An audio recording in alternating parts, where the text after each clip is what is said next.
ચેલેન્જમાં ભાગ લીધો હતો, જેમાં અમારી શાળાને સિલ્વર લેવલ એવોર્ડ મળેલ છે, જે બદલ હું અમારા પ્રિન્સિપલ મેડમ ભાવના મેડમને ખૂબ ખૂબ આભાર માનું છું.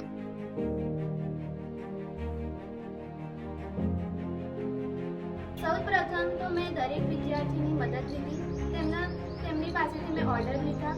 ત્યારબાદ તે પૈસાથી હું મારો જે ખર્ચ હતો તે કર્યો હતો. અમે 0% ઇન્વેસ્ટમેન્ટથી અમારો બિઝનેસ સ્ટાર્ટ કર્યો હતો. ત્યારબાદ અમને ખૂબ મદદ અમારા લીડરશિપ છે, પાર્ટનરશિપ છે, પછી કોર્ડિનેશન, ટીમ વર્ક વગેરે જેવા ફાઇનાન્સ, બજેટ વગેરે અંગેનું જ્ઞાન જેવા ગુણો વિકસ્યા અને અમારી એ સ્કિલ ડેવલપ થઈ.